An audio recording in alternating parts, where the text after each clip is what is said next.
So welcome everybody on the phone and in the room with me today. My name is Donna Augustine.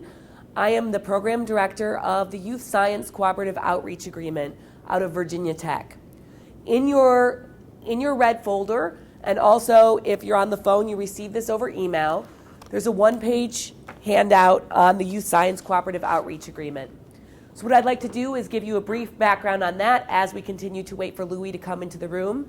He is the technical Louis Lopez, he's the technical expert on the grant, the eCyberMission grant, so he'll be able to give the presentation and answer all your questions specifically about eCyberMission. I, however, can answer your questions about the Youth Science Cooperative Outreach Agreement, perhaps the AEOP at large. We also have another specialist in the room and on the phone, so we can take care of those things while we wait for Louis to come in. So the Youth Science Cooperative Outreach Agreement was issued by the Army in 2010. It was awarded with Virginia Tech as the lead organization. The other consortium members currently are the Academy of Applied Science, the George Washington University, Technology Student Association, and the University of New Hampshire. Under the current construction, under the current YSCOA contract, we are funded based on the availability of funding from the Army through September 30th of 2016. Again, this is based on funding provided by the Army, so that's government funding, so things can change. eCyberMission will be awarded, and the member that comes on with eCyberMission will become part of the Youth Science Cooperative Outreach Agreement. So what does the YSCOA do? The Army has a series of educational outreach programs, the AEOPs, Army Educational Outreach Programs, and most of them are in the YSCOA. So the idea there was to take these programs that operated autonomously, to move them together so that we could share best practices and operate more efficiently and effectively. Other things we're doing under the lead of Virginia Tech is we're bringing in evaluation to see, are we making an impact? What kind of good are we doing? Is something that we do with a student in the Junior Solar Sprint program in middle school impacting the chance that they're going to go into a STEM career in college or in the future? We're also working on branding and marketing the AEOP. Soon you'll see all of our logos change because we want to make sure that we're getting the word out there, that we have a continuum of experiences. When you join an AEOP program as a fourth grader with Junior Solar Sprint, you can continue through eCyberMission, which is our online middle school science fair. Then you can go to the Junior Science and Humanities Symposium, which our national symposium is coming up this week here in Bethesda, Maryland, which is a science fair. You can go on and do an internship in an Army lab through the SEEP program and continue in college through the CQL program. We also have fellowships and faculty development opportunities, as well as teacher development opportunities. We're actually very excited to be building up our teacher resources throughout all of our programs. So bringing these programs together, bringing these AEOP programs together has enabled us to make these connections. To say to a youth who participates, once you've had this one touch, we're not letting you go. Here's a network that you can participate in to grow you into the future STEM professional for the benefit of our country.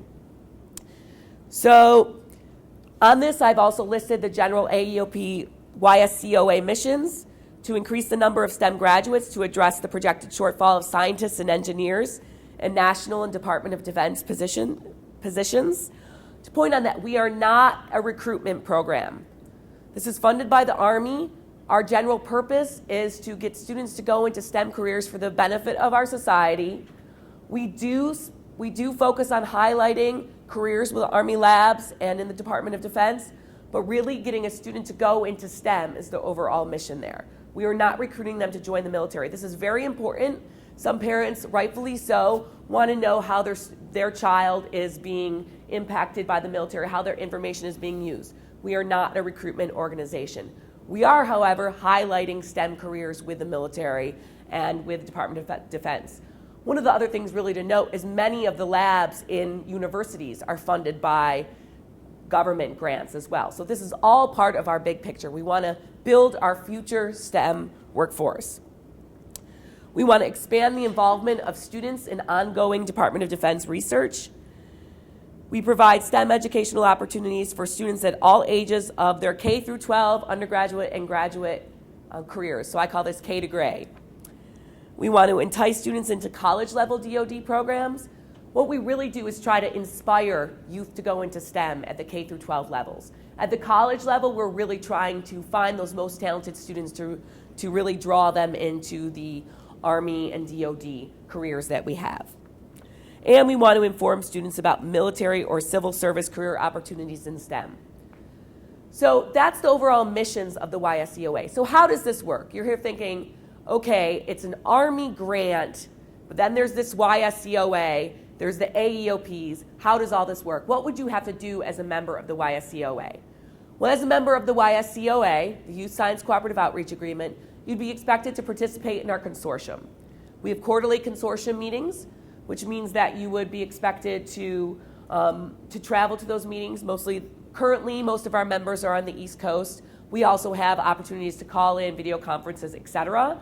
So you participate in those meetings to share information. Again, to remove yourself from isolation, to provide those connections to your youth and your program to the other programs that exist within the AEOP portfolio. You'd also be expected to work with us for evaluation, for marketing. We're on a team here. We're working together for this giant effort. And the more institutions and organizations we enroll to this purpose, the better and more effective we're going to be at what we do. You'll see Virginia Tech participate in your eCyberMission. So myself as program director, I will come to your national event and help represent the AEOP at that national event. You may be asked to volunteer at the U.S. Science and Engineering Fair coming up this week as a part of our AEOP booth. Because though you're from your home organization, though you're working for the eCyberMission, you're also part of the Army Educational Outreach Programs. That's our big picture. We work together. So really, this is a way to unsilo our efforts through the umbrella of the AEOP. On the phone, I have Ashley Wade, and she's one of the Army CAMs. Louis Lopez has just entered the room. He's the Army CAM. There are cooperative agreement managers. So they're the main representatives of the Army to our organizations as we work on these efforts. I also have Andrea Simmons-Worthen here, and she's representing ASALT, which is the Budget and Funding and Strategy Office. Yes, so we have a lot of important work to do. We have a lot of people that are important that to come together on this team, so we're very excited to be recruiting right now the next group to come on board. Louis is here. He's one of our featured speakers today. He's getting ready to join the conversation. Thank you, Donna. And I want to thank again Virginia Tech, Donna, and Scott, the team, for setting this industry day up. And I apologize for being late. I was trying to make up an excuse as I'm going around that parking structure, and I'm thinking, well, I could say I just came from California a year ago, and I'm getting used to the circular freeways here in the East Coast, or for that matter. But anyway, I apologize for having you guys wait. It's not how I envisioned the day to start, but here we are. I'm going to talk to you about the program, and hopefully we'll have a Q&A session towards the end. Okay, so again, my name is Louis Lopez. I work for the U.S. Army Research Development and Engineering Command. Our headquarters office is in Aberdeen Proving Ground in Maryland, and we do have research laboratories throughout the U.S. Most are in Aberdeen Proving Ground as well as Edgewood. So first I'm going to give you an overview of the organizations involved with this program as well as the Army Educational Outreach Programs. I think one of them Donna has already mentioned, and that is the Office of the Assistant Secretary for the Army for Acquisitions, Logistics, and Technology. Basically, that's where the Army Educational Outreach Office, headquarters office is.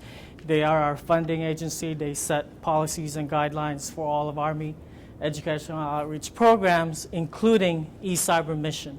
And then I'm going to talk to you a little bit about our organization and the laboratories within RDECOM. And I think Donna has already talked about Virginia Tech as well as the Youth Science Cooperative. And then we'll go into great detail about the eCyberMission program, the current program, and where we're looking to take this program in the next few years. And then, of course, the requirements for the solicitation. Okay, so again, the AAOP programs, as you'll see, on this handout, on the supporting slides. I'm not going to go through them in great details, but we have them broken down by competitions, experiences, internships, as well as scholarships and fellowship, along with they're also grade specific, some elementary, middle school, and high school, as well as college. Now, what makes the RD-Ecom so unique and what we play as a role in the Army Educational Outreach Programs for ASALT is that we have 8 major laboratories, research laboratories, U.S. Army, and they have different specialties. 4 of them are in Aberdeen Proving Ground. We have one in Warren, Michigan, Huntsville, Alabama, New Jersey, as well as Massachusetts.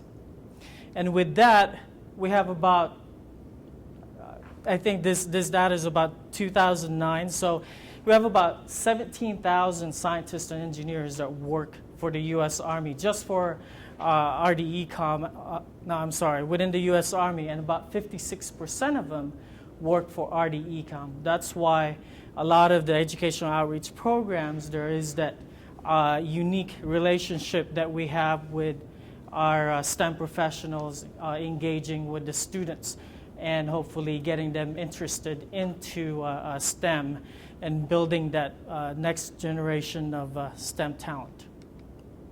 Okay, so just a little bit of a rundown of the RD-Ecom STEM outreach and our function. I think, as Donna mentioned, we manage on behalf of ASALT the eCyberMission program, and I think it's been like that for the past probably since 2006, 2007, right? And then just recently, we're taking a bigger role in the Army Educational Outreach Programs with the Youth Science Cooperative that Virginia Tech is leading for the Army.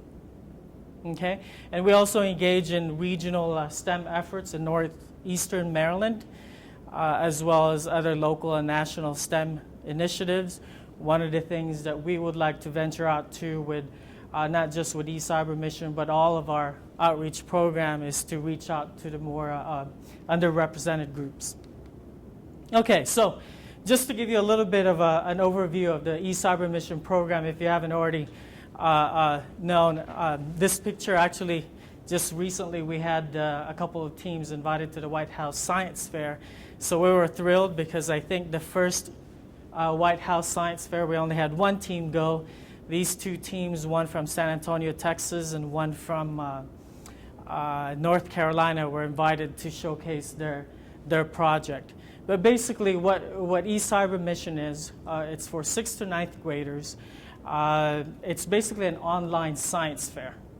So students identify a problem in their local community, and then they propose a solution, whether it be going through the scientific inquiry method process, or what we did last year as a start is we now implemented the engineering design process, so they could go either route and come up with a solution to that problem and upload their solution, supplement it with files or charts or anything like that into our online database or interface where students can collaborate with our cyber guides, and I'll talk about these other folks a little bit later. And then they compete with thousands of students across the nation. Of course, it has to be by grade level competition. They compete at the state level. We identify second place team and first place team. Currently, they earn cash awards, second and first at the state, and then first at the regional. And then we bring all the regional winners to the National Capital Region for the national competition. eCyberMission and YSCOA, what it aims to do basically is to engage students in this virtual environment, as well as get our STEM professionals from various U.S. Army research labs to be involved and mentor these students in their projects, and really get students interested in science and math, engineering. If in some schools they have engineering, pre-engineering classes as well as technology. And of course, our hope down the road is that they do go to some sort of a STEM-focused major in higher education, or if not, at the least, we're making folks more aware, or just contributing to the STEM literacy per se. Okay, so just a background, this current year, the mission challenges for eCyberMission, students select 8 different categories, and they're broad enough for students and to select wherever their project falls into. And actually, this is where also our cyber guides play a role in helping out our students figure out where they're going to fall into in this mission folder. And basically, the cyber guide is a volunteer that we've gotten from one of our labs, perhaps other DoD or federal research labs that volunteer their time to engage with students virtually. One of the things that we're thinking that we might change this upcoming year for FY13 is nanotechnology. Even though nanotechnology is a really catchy topic, there just isn't the readily available resources for students to identify local problems in that. Okay, so on this one, I wanted to give you an idea of the timeline of the eCyberMission program and the scope of the work for this 10-year program for the U.S. Army. Just this past year, actually, we've reached a milestone with regards to student registration. Nationally, we've registered about 15,406 students. That includes DoDEA sites, so Department of Defense Educational Activities schools, school sites, not just in the mainland, but also in DoDEA Europe as well as DoDEA Pacific. It also includes some students in Department of State schools that attend those schools, like in U.S. territories, Puerto Rico, Guam, and even other sites across. Actually, this year we had I think one of our regional finalists is from a Department of State school in Shanghai, China.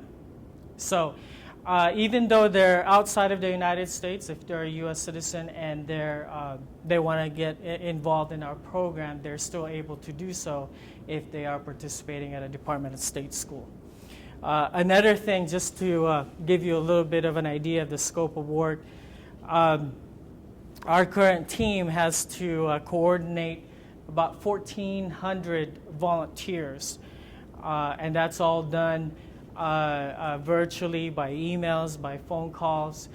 I'm sorry, the 1,400 is actually just the virtual judges, the volunteer virtual judges, because as you can imagine, if you have about 15,000 students,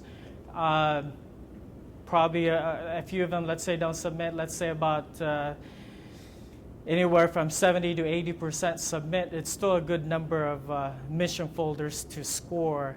And each mission folder, we ask to have at least anywhere from 3 to 5 scores. Okay? So that's a lot of coordination on that side as far as getting the volunteers to commit, and then also disseminating information to them, getting the mission folders to them, and getting those graded. But I think over the past couple of years, we've developed a good enough system to follow up on judges that's been involved ever since the program has started 10 years ago. And there's been some judges that engaged with the program over that time. So the timeline usually, and as I was looking at this yesterday, it actually doesn't mention from about March until probably August. Actually, right now, we're already in the process of doing our outreach and promotion of the program for the upcoming year. Okay? And at the same time, we are preparing for, we just completed the regional judging, and I think we just notified our regional winners, which will be the 16 teams coming to the national finals or national competition. And a press release should be out on that soon. And then there's also one of the other things I also want to talk about is the team advisors and the ambassadors. The ambassadors are also predominantly the scientists and engineers that work for our labs. And what they do is they go out to the local schools where there are research labs located, since they already do local outreach, and promote the program that way. And actually, I think, correct me if I'm wrong, Andrea or Ashley, since when the program started, a lot of our student participants were heavily focused on where the labs were because of the interaction of our STEM professionals and the local outreach being conducted. So those are our ambassadors. Now the team advisors are your teachers. They could be a science teacher, a math teacher. They could be a leader in a youth community group. I think currently our requirements for team advisors is they have to be an adult over 21 years old. Of course, on our side, we prefer that they're involved with the school site, so most of them are predominantly the science and math teachers. Okay, and I already talked about virtual judges as well as cyber guides. I'm going to pause for a second here because I don't want to hear myself talking for the next 30 to 45 minutes, hopefully. So I'll pose some questions if you guys have any. I have a quick question. Sure. About the virtual judges, do they come from a variety of areas such as business, industry, DoD labs, universities, etc.? For the virtual judges, right now they're mostly made up of folks within our U.S. Army, other federal agencies. We've reached out outside of RDECOM. I know we've reached out to Army Corps of Engineers, and we've had other folks involved from that organization, the U.S. Army Medical Command. So other organizations within the U.S. Army. We also have folks involved from Annapolis as well as West Point. Some of the upperclassmen actually help us in grading some of our students' projects. I don't think at this time we've had as good connection yet outside of our organization. We would like to. I mean, we would like to have professors involved at universities. We would like to have folks involved out in industry. There's a lot of potential as far as that collaboration, and not just with virtual judging, but also with other things. Arthur? The actual submissions, at what stage, it was worded as proposed, as solutions. So at what stage of completeness are those? So some of the community problems that they may propose solutions to may be beyond the capacity of students to actually implement. So is the nature of the submission a proposal, or is it an actual implementation? Some are proposals, but for the most part, they've come up with some sort of a solution and actually have done some tests, some experiments, and they back up their mission folders with some data. But how it works is that we open up, last year we opened up registration in August, and then from August until December, students have to register to be able to compete. If they don't register by the registration deadline, then they can't be part of a team. Now, from August up until the submission deadline is usually at the end of February.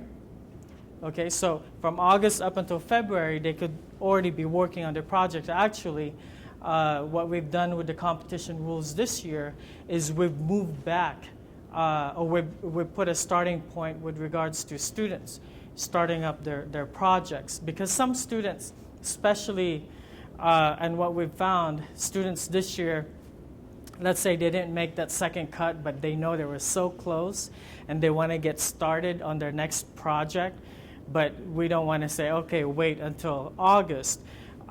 We've actually said that you can start your project in April, but the registration will probably not be available until later. And actually, this 2013, 12-13, we're probably going to move up the registration to the first week of July to coincide with some folks having summer programs, because we want to capture some of those students that are doing STEM summer programs.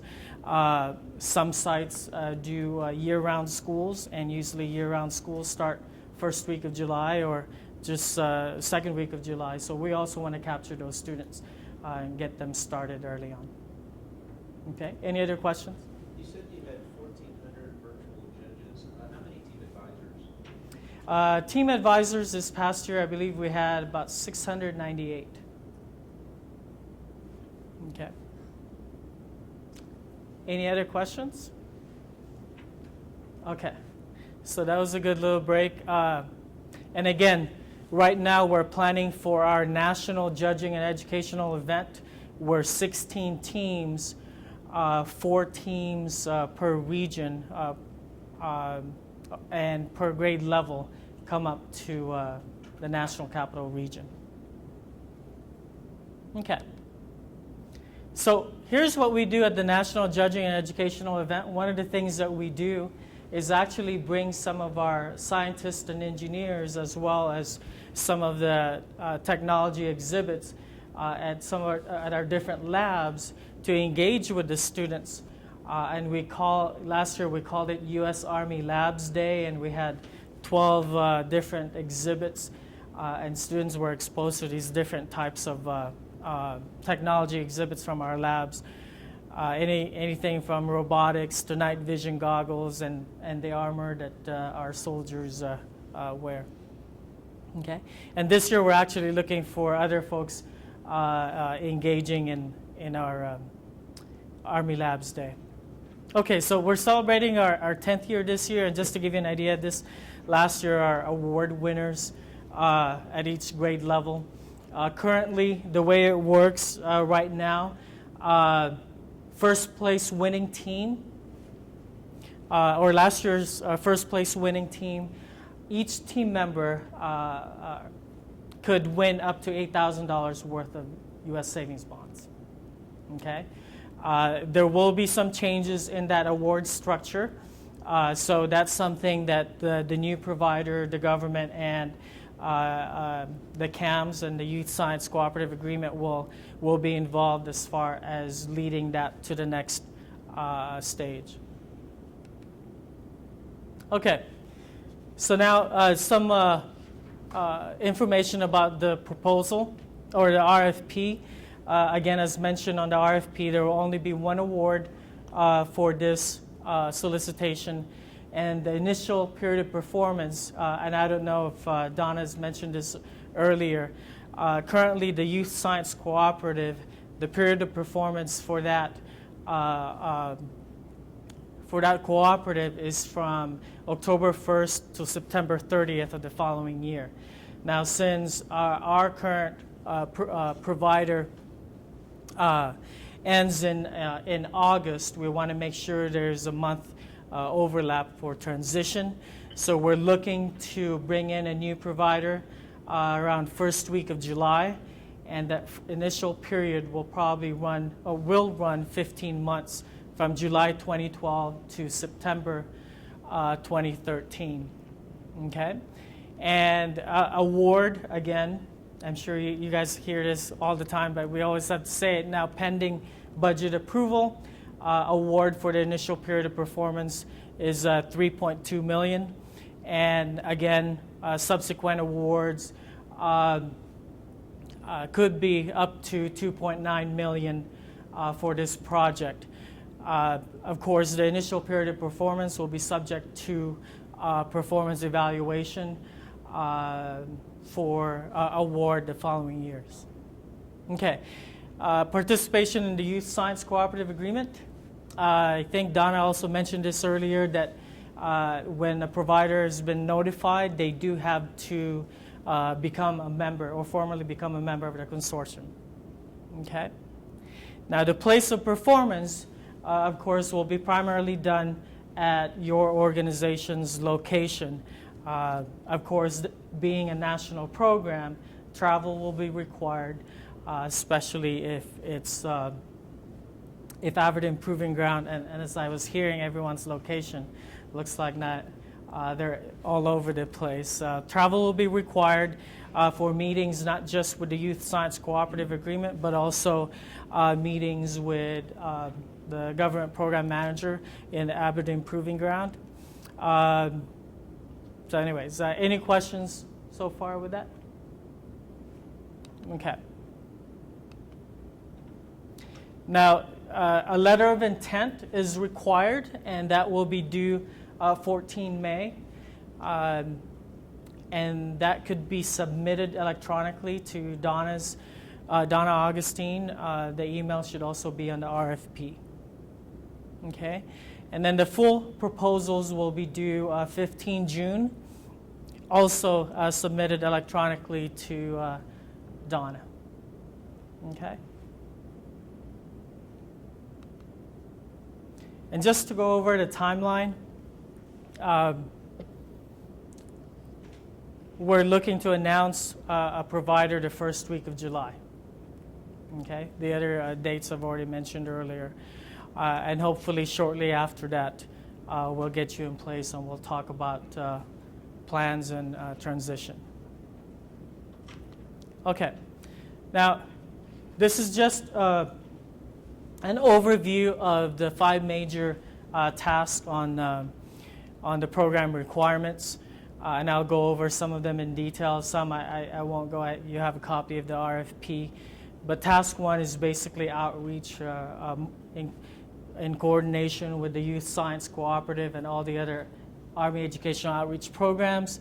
Promote eCyberMission outreach throughout all phases of the program. And that includes outreach to volunteers, outreach to teachers, and of course outreach to students and key stakeholders in establishing program partners. Now, task 2 is all about the competition management, and that's anywhere from student registration to student submission, including the national judging event, as well as the awards for the students. And this also includes registration, training, recruitment of team advisors, volunteers, from ambassadors to cyber guides to virtual judges. And content management in task 3 is all about the website and maintenance of that, from web development to database management and content refreshment. And task 4 is program development. This is where most of our new program initiatives will probably take shape, and then eventually, as those new initiatives become more popular, they'll probably fit into the other tasks as we move on in the years beyond FY13. And then the one thing that's really important for us and then the U.S. Army is, and the government, as well as the Youth Science Cooperative Agreement, is the program metrics. That's one thing that the new provider, the CAMs for the Youth Science Cooperative, as well as the government program manager for eCyberMission, will be working closely to ensure that, bottom line is the government wants a good return on investment and the monies that's being funded for this program and what are we getting out of it. So we want to make sure that that's documented. Okay? Yes? Who's running the content management now? So, where is it held? Where's the database? Where's it distributed? Who owns it? Can it be ported to the new organization? I'm just trying to get a good sense of that. No, that's a good question. And actually, I was going to talk about that more in detail. But yes, right now, most of our programs, I'm sorry. Can you repeat the question? Oh, I'm sorry. The question was that who is managing right now the website for the program? Where is it held? And what's going to happen when the transition to a new provider take place? So right now, our current provider is overseeing that. They have a subcontracted vendor called Leapfrog. I believe they're somewhere in the DC area. They do manage the website interface, the database, but as far as the server, I believe right now it's off-site. Now, to your other most important question, what will happen in the transition? That's government property, and so when the transition takes place, we don't expect the new provider to come up with a whole new website in 3 months to take on the thousands of students and the different program parameters and all that. But anyway, to ease the concern on that, pretty much what we have in place is probably what we're going to use for the FY13. We will look to tweak a few things. One of the things that we're still in conversation right now with Virginia Tech is where that server will actually reside. And since a couple of years down the road, or maybe next year, or actually this year also, they're already starting to work on it, the Army Educational Outreach Programs, we're looking to centralize the website into one portal to all the different programs. And since eCyberMission is a little bit more complex with all the stuff that's involved with it, we're probably going to wait 1 year to integrate that into that centralized portal, because there's that complex database behind it. And I'll talk a little bit more in detail as I go over the task 3. Okay? Any other questions? Yes? In terms of program metrics, are there currently for eCyberMission program metrics that you're hoping to see continue on beyond the current provider? Well, we're starting something this year. We're just barely at the initial stage. But as far as prior years, it's been mainly done on surveys, attitudinals, surveys for teachers, ambassadors, cyber guides, and some feedback from that. But really for us, we want a little bit more hard data and that will give us a feel-good moment that we're doing something good for the students. So one of the things that we're doing, and actually, again, I'm sorry, it's actually in another slide that I'll talk about. But we do have a new initiative right now that hopefully will lead us to the right path in capturing data. See, the problem the challenge, I shouldn't call it a problem, the challenge on our side, on the government, is tracking student data. That's always very difficult. I'm sure you're also familiar with that at your local sites. You probably are engaged. And that's something that we're working with the Virginia Tech folks and Youth Science Cooperative. We're trying to get a blanket umbrella for IRB so that we're able to capture more data and document our students' progress and success. Okay. So I'm not going to go into great detail of the different requirements. I thought it would be good to at least highlight some important things. You can go through the RFP by yourself and ask me questions towards the end. Again, I've already mentioned task 1 is basically the outreach and marketing of eCyberMission as well as the other Army Educational Outreach programs.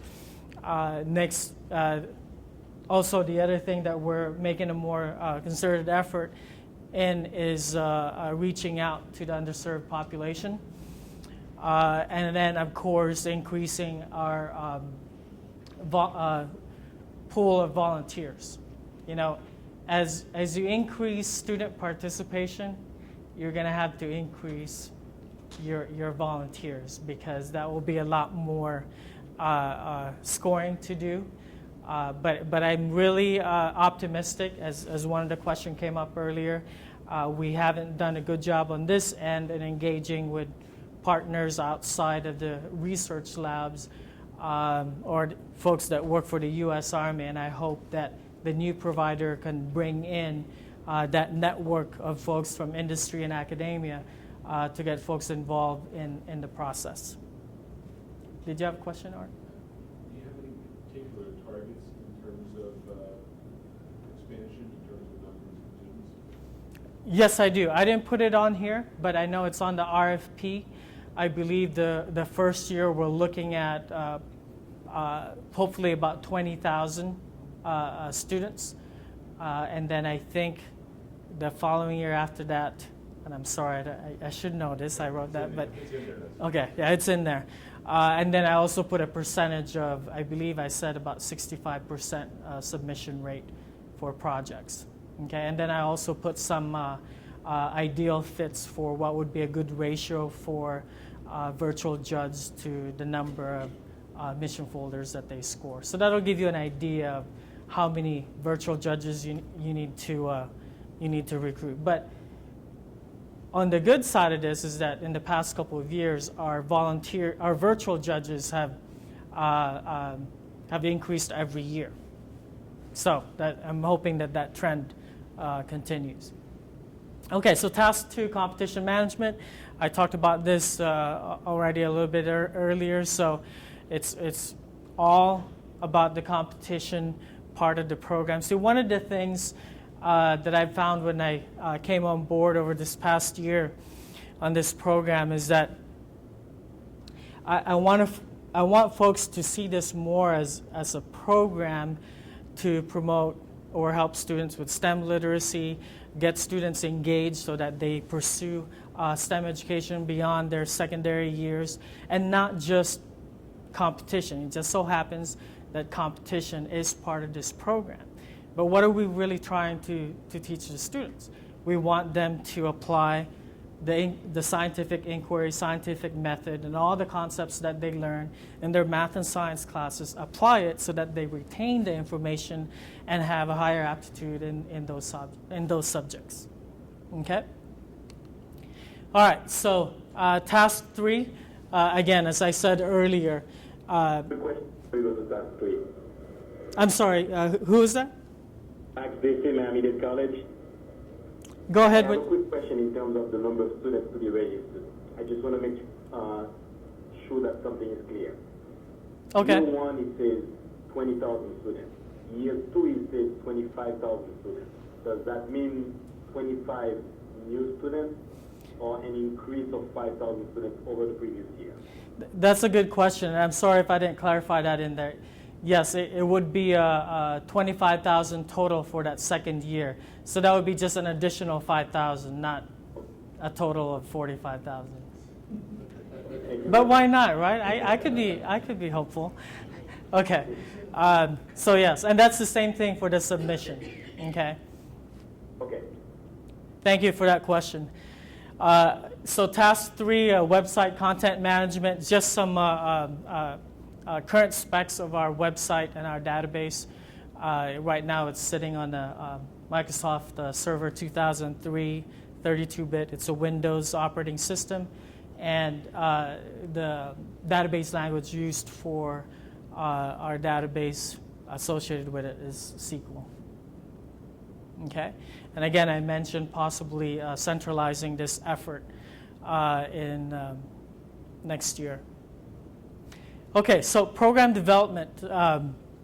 One of the things that we're working on right now, actually, we just gone through a screening process. We've solicited from our current team advisors who would be interested in becoming part of what we call a team advisor roundtable. So one of the things that we're looking at, since some folks are already doing this, is to have more teachers integrate the program into their classes. Okay, so that would mean, and it just so happens competition is part of it. It's sort of like their ending year-end project or semester-end project, and what this this will allow us to do when we have more folks implementing it in the classroom is capture some aggregate data and do a compare and contrast and establish a baseline of data in the next few years, and then it'll give us a good idea if we're getting a good return on investment. It's a pretty good investment on behalf of the Army. Okay, and then part of the classroom integration initiative, we're piloting it at a small scale this coming year. Even though we're going to change provider, this initiative is going to carry on forward, and we hope that the new provider coming in could provide us some more expertise on that side and really get this going.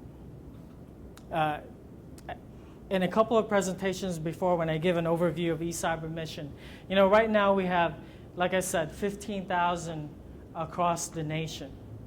But if I were to choose 15,000 across the nation compared to 15,000 students over 10 or 15 states, I would rather go with 10 to 15 states because I know that it's working and a lot more schools are buying into it compared to where we're at right now. So that is the type of sort of a concept that we want to capture moving forward, that we become more integral in the classroom and that we become part of the solution, not just for the schools, for the teachers, in getting students to retain more of the science, math, technology, and engineering concepts that they are being introduced at the 6th through 9th grades. Okay? So part of this initiative will be teacher stipends. We're still drafting that right now. We haven't come across a dollar amount yet, but it's not, and I know there'll be some questions about, well, if they're already teaching it in a regular classroom, I want to give them a teacher stipend. There's a difference between a teacher being involved right now and, let's say, managing 2 eCyberMission teams or 3 eCyberMission teams. That's about 9 to 12 students. But if they're integrating it into their science class, let's say 2 or 3 classes, that's a lot more teams to manage. And what we're hoping to have our team advisor roundtable do is develop a curriculum resource guide that our teachers could use as they do classroom integration. And the stipend is really for that extra prep period and the time that probably is going to be needed after school to manage the teams. We also have a limited funding, so it's not going to be a big chunk, but we hope that it's good enough to compensate the teacher's time. Okay? Louis? Sure. Has there been any interaction with the advisors, the team advisors, to show how their participation in eCyberMission helps to meet national science standards, to help to recruit more teachers and students into the program? Okay, so the question for folks over the phone, has there been in the past team advisors, I'm sorry, I blanked out. Basically any kind of resources or professional development to help show teachers how they can use eCyberMission to integrate into the national science standards in their classroom. Okay, so do we have any existing resources for team advisors and how to integrate it into the classroom? We do. We actually have a team advisor resource guide, but it's not focused on classroom integration. There's a couple of pages in there that mentions how basically incorporating the scientific method inquiry and the engineering design process could fit right into reinforcing your scientific concepts that you're teaching in your class, but nothing robust. That's why we're forming up these teachers that have had a wealth of experience with eCyberMission, as well as a few of these teachers that we've selected have already integrated the program into their classroom, and we hope that they can help form up this more robust resource guide, and that's going to be available hopefully this August. Just one comment to his point. Not all team advisors or teachers in that particular person's classroom. It could be a parent, worker, or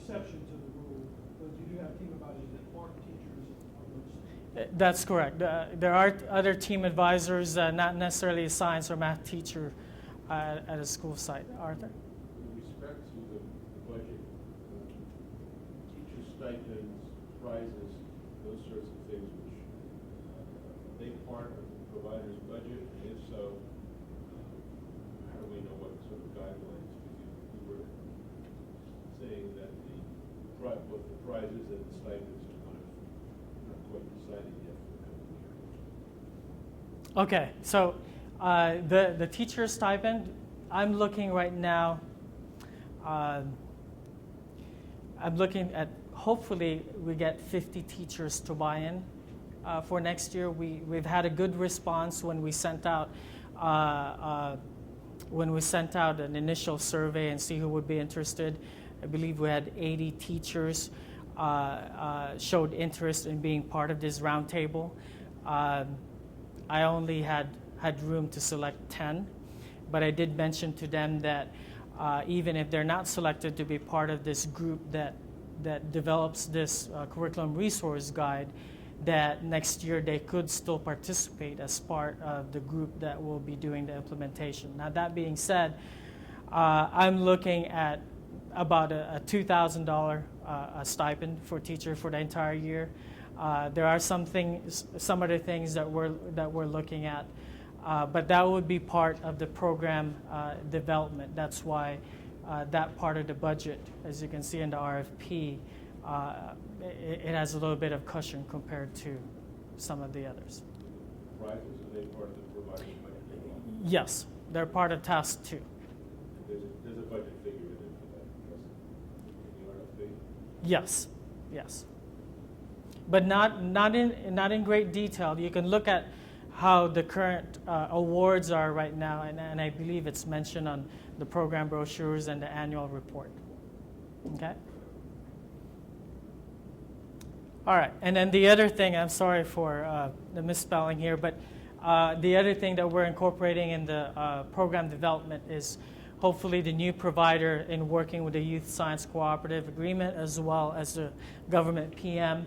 We're looking to reach out to partners, whether it be STEM organizations that has a network in the underserved population, and provide sort of like a mini grant. Now, that's not to say that if your organization already has that existing network, that this particular initiative could be kept in-house and that funding could be kept in-house. But it's the government's intent that this mini grant will bring in a partner to work with you that has that reach out there. Okay? All right. So, program metrics, I think we already talked about that earlier. And again, the budget guidelines are on page 21, 22. There are 2 budget sheets on there, the eCyberMission budget sheet, as well as the monthly burn estimates. Okay? So the program initiatives, as I mentioned earlier, we already talked about the classroom integration. I talked about the mini grants. And the other thing that I've found over this past year is really trying to build up our national partners, not just from industry, but also, most institutions conduct their own outreach. I came from a couple of universities in California that conduct STEM outreach. So I know those networks are in place. It's just a matter for this program to get synced up with those networks and leverage those networks rather than doing all the work from ground up. Okay? So with that, I believe that concludes our overview of the eCyberMission program. I wanted to leave a little bit of time, and this is the time for you guys to ask me questions about the RFP, about the eCyberMission program, and the direction that the Army is moving forward with this program in the next few years. Is the current contract or the previous year's budgets for the program available to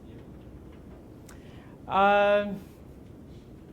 I'll have to find out the legality if we can release that Okay. information. Okay. For folks on the line, the question was, is the current budget for the current provider available for folks to see? My response is I'll have to figure out from our legal folks if I'm able to release that information. Yeah, along those lines, and particularly, I guess, if you can't release that information, as you look at the budget categories and the general numbers that are associated with them, is there any guideline or expectation, maybe getting back to this question, in terms of how much money should be set aside for scholarships versus general operating, such as personnel that are going to be needed to run the program? Okay. The reason why I just put ceiling, I can talk about the awards as well as the stipends. The rest, we're really giving you the flexibility to come up with your solution as far as what would be your ideal number of personnel to tack on this type of project. But as far as the cash awards for the students, right now, as I said, second place at the state level, they get $500 of U.S. savings bonds per student in each team, and that could be 3 to 4 students. And then the first place team at the state level get $1,000. I'll give you a total later on, but I'm just giving you a rundown. $1,000 per student U.S. savings bonds, and then they compete at the regional level. If you win at the regional level, you get an additional $2,000, and then you come to the national competition. If you win at the national competition, you win an additional $5,000 of U.S. savings bonds. Now, the U.S. savings bond, the Series EE, we actually purchased that. I mean, the purchase price on that is 50%. The matured value is what we're marketing, if you guys don't already know that by now.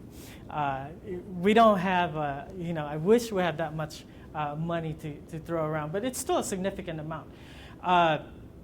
In all, the maximum possible, the current award structure, the maximum possible cash award would be about $728,000. Okay, that's thinking that you're going to have a full complement of teams, a full complement of number of students per team, and right now we really don't have that across the board. Sometimes there are states that don't have only have one grade level, or sometimes during validation, we have a validation period to make sure that all the students met the criteria of being a part of the students, and if we don't have a next in line winner, then, so suffice to say, in the history of the competition, I don't believe we've used the entire $728,000 because some teams just have 3 students. Actually, there are a good number of teams that only have 3 students. Okay, so I hope that kind of gives you a little bit of a ballpark figure to work on with task 2. The question for folks on the line, is there a page limit for the proposal being submitted?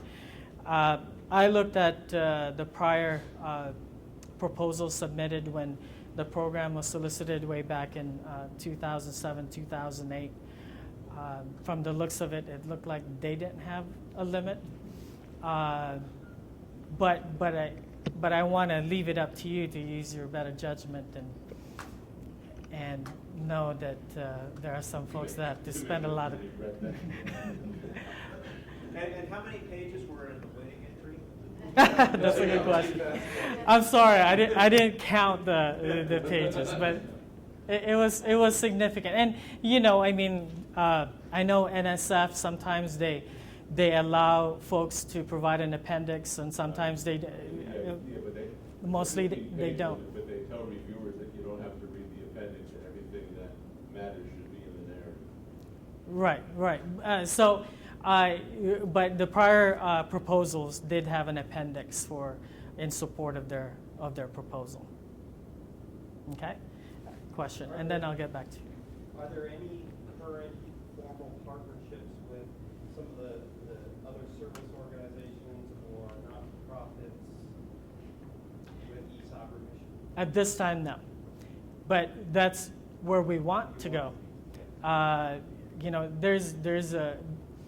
There's a lot of potential for the program.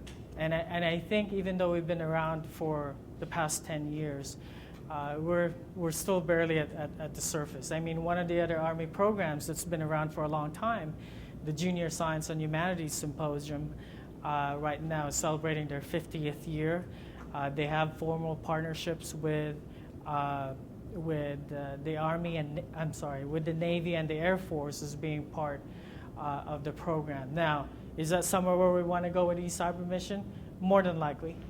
It's something that we would be open to and getting those folks involved. Now, within the past year, I think we've made some strides in getting some other folks involved. As I mentioned earlier, getting other folks within the U.S. Army involved, the Medical Command, the Army Corps of Engineers, the Test and Evaluation Command. I mean, there's lots of other organizations that we could use their existing network and their local outreach efforts to get the information across.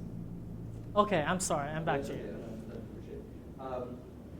In the RFP, it talks, and you mentioned also, it talks a lot about trying to recruit a larger underrepresented base of students. Mm-hmm. Of the current 15,000 plus students, do you know the percentage that are currently from underrepresented populations? And I guess the follow-up is, how much of an effort has there been over the previous 10 years as compared to where you want to go? Honestly, in looking at the program history, I don't think we've tracked that data. Only because we're not allowed to. Some of the data that we've tracked just in the past year, since I've been here, is just look at what school is that student participating in, and is that school a Title I? Does that school have a high percentage of students in free or reduced lunch? But we can't necessarily pinpoint that student is on free or reduced lunch. That student is a first-generation college bound. So all those things are your usual key indicators for underrepresented or underserved students. But that's hopefully something that we want to move forward hopefully with this IRB that we're working with Virginia Tech, and also if the new initiative of the classroom integration takes shape, and if you have a good number of teachers implementing the program in their classrooms at a school, we have a better argument as far as a good number of that school's population and the school profile as far as it being Title I, free reduced lunch and everything. Okay? I hope that answers your question. Do you have a wish list of what needs to change on that current collaboration site? And then secondly, what about localization? So I'm curious as to, ask you, for example, as you recruit the diversity population, the Hispanic areas, this notion around a localized site using the same content management. I'm just curious as to how much of that is part of the mission, or because of the way you're structuring it, it's English only and that's it. That's a good question. Okay, so the question, just repeat to the folks on the line for task number 3, as far as reaching out to folks that are language learners, or English is their second language. Also, what is the Army's vision moving forward with the interface that we're using now? Right now, I believe, in years past, the website content management was actually being managed by a separate contractor from the folks doing the marketing and promotion of the program, and there was also a separate contractor doing the national event. And based on past experiences, those just didn't work too well. So over the past couple of years, we've had one provider that oversaw all those things, even though the website content management, development and all that was being subcontracted to one of their subcontractors. Now that being said, I know there's lots of technologies out there that we can take advantage. One, for example, is Google.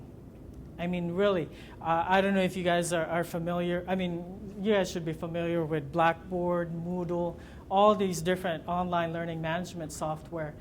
I'll tell you, Google can pretty much take over all of that. There's probably just one missing piece, which they could probably integrate.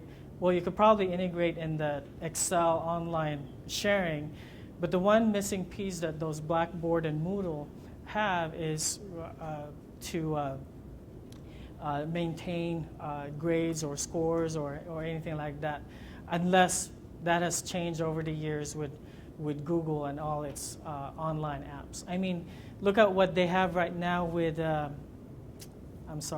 video chat with Google. I think that's going to be tremendous for this program. And I'd like to see in the next few years in working with the new provider to come up with innovative ways to incorporate some of those online applications that are available out there into the program. We're not set on our current, on our current user interface as well as our database. As a matter of fact, I think our database need a little bit more work, because if we want to move forward and increase student participation, therefore there'll probably be a lot more traffic interaction. See, the cyber guides, when they interact with the students, it's through prearranged online forum. Of course, we have to abide by I believe it's the Child Online Protection, the COPA guidelines with regards to adults interacting with students online. Actually, most of our cyber guides, or actually all of our cyber guides, go through a background check. Okay, and our folks in our security help with that. I believe also our current provider do a background check. And it makes it easy, since most of the cyber guides already have secret clearance in the U.S. Army. So they pass. That's actually why we haven't actually gone out to industry. Right. More of the guides, because it's so much easier to clear. And that's a good point, Andrea. And just to relay to the information on the line, the reason why it's been a challenge in the past to get folks outside of the U.S. Army or other federal agencies to get folks involved in being an ambassador or a cyber guide or a virtual judge is the background check as well as the clearance. It just makes it easier when folks already have a top secret or a secret clearance. We know they've already gone to a rigorous background check. Okay. Okay, I hope that answers your question. Yes, thank you. Okay. You mentioned that the website kind of does the job right now, but that the database might need some updating, some upgrading in the future. The website we can see, the database we can't.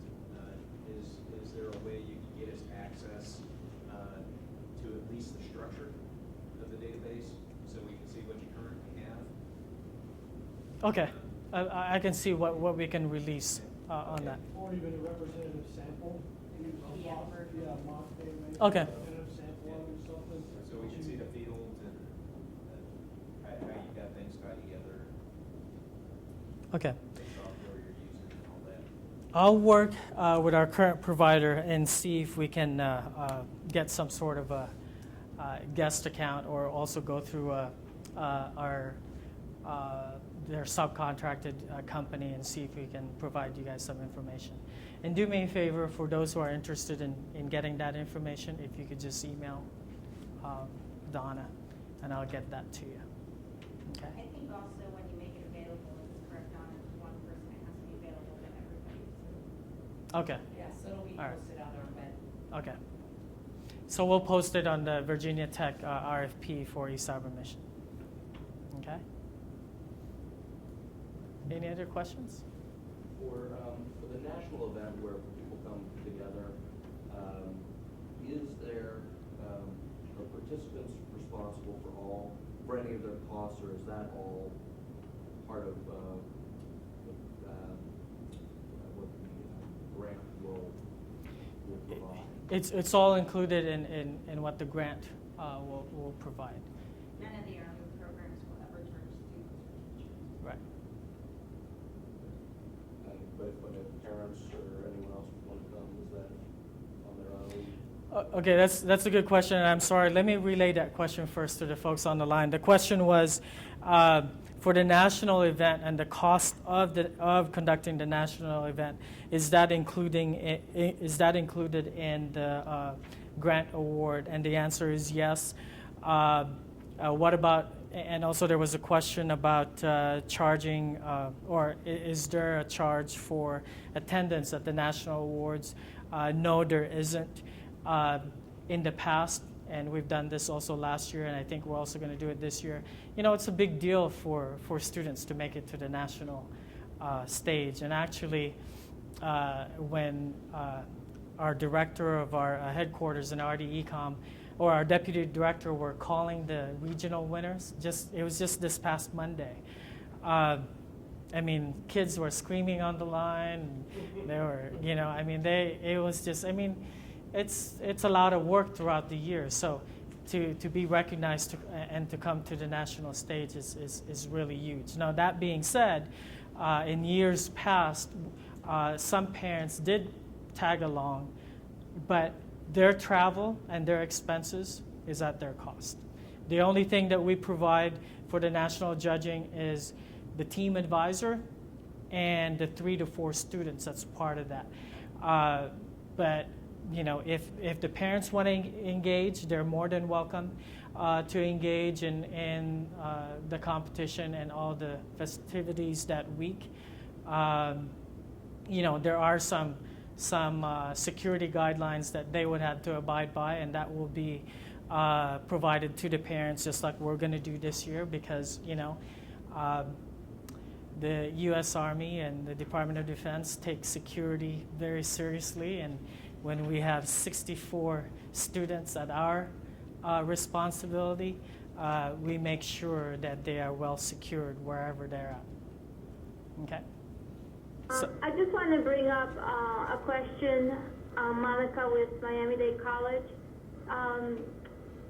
The grant sounds like we want to go ahead and increase students that are minority and underrepresented, perhaps low income. But will there be opportunities for them to apply for scholarships in case they don't have the resources to have the expenses for that type of travel? the travel to the national awards, that's all paid for.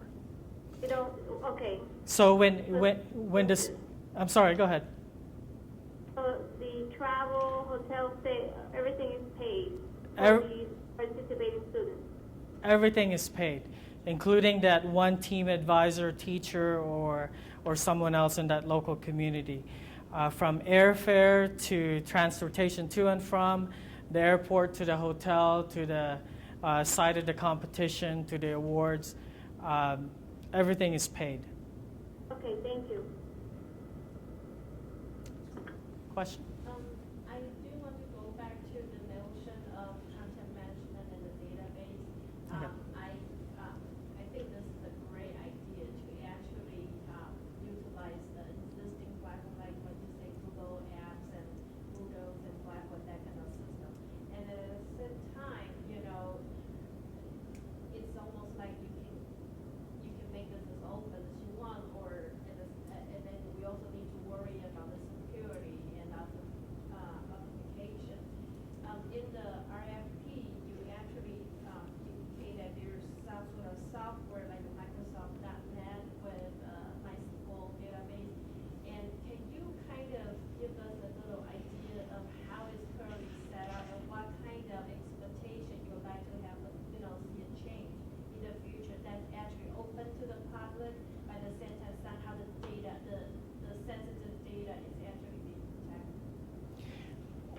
Okay, the question was with regards to the content, the website content management, and what the U.S. Army sees moving forward with regards to how we incorporate new technologies and how do we preserve the security measures that we currently have.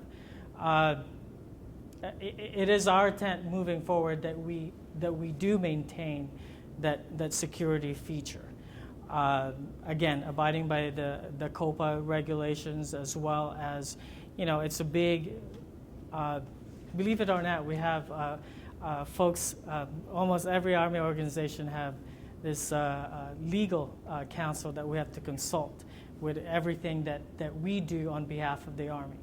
So this, this kind of interaction online, there's some, there's some liability behind that if you don't keep it somewhat close hold. Now, that being said, I would hope that the new provider would come up with some innovative solutions to integrate some of the new technologies, while at the same time still preserve the way we do business currently. Like, for instance, some of the personnel, staff folks in our current provider, they have their lanes of responsibilities as far as keeping track of all the forums being set up between the cyber guide, STEM professional, and the students that have requested for that particular cyber guide, keeping track of all the interactions online.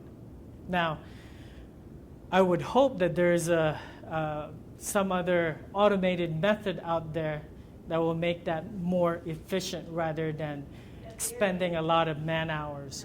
What I guess if I can kind of refine my question a little bit, it sounds to me the data you would like to keep it private is more related to individual identity and individuals' activities that involve in this area. But in terms of interaction between the participants, that can be as open as, like, what I'm trying to say is what sort of data that you would like to keep as private? Okay, that's a good question. Just a rephrase on that question. What kind of data is the government wishing to keep private or secure compared to what's open?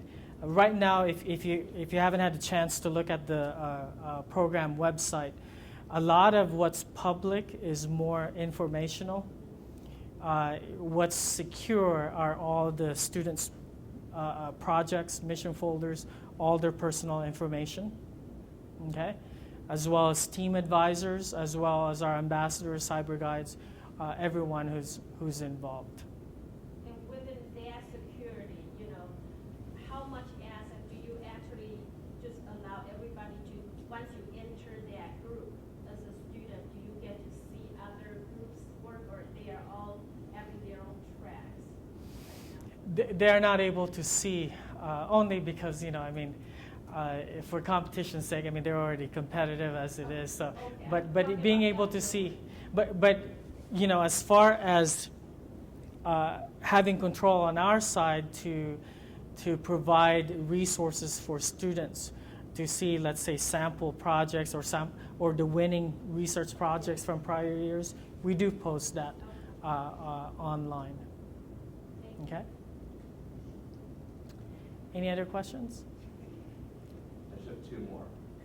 But how are who goes about, in terms of the mission challenges categories, how are they selected? Does it vary from year to year? Is there a committee that looks at those, or what is the process? That's usually the recommendation of the or collaboration between the provider and the government PM. So in this case, whoever the provider is currently right now, every year and around this time, actually, we're already starting talking about the competition rules for next year and the mission folders categories. So they give me feedback on, and I don't have that data yet, but they give me feedback on the breakdown of how many students did sports and recreation or something like that, and alternative energy. So and I'll have an idea of, and then also we keep track of some of the mission control feedback that we get from the teachers and the students. Hey, this is hard to grasp. Hey, we don't have a lot of resources on this. And a lot of that has been geared towards the nanotechnology. So that's something that we're looking to do away with in FY13. Now, we're open. We're always open every year. There's always room for improvement. We're never going to get to that end state. I think we ought to always look at how we can enhance the program. And as the provider with the expertise, background in this arena, we look to our provider to also provide us feedback on what would be good for the program moving forward. My final question is a budget-related question. Are you able to tell us with the current incumbent how many total FTEs are 100% dedicated to this project? Right now, our current provider actually goes with man hours. See, it's a little bit different with contractor compared to a grant that we currently have in place with the Youth Science Cooperative. But as far as the number of personnel, I can give you probably anywhere from 12 to 17. The other 5 probably only a percentage of their time. Just like in any institution, you have your PI of a grant.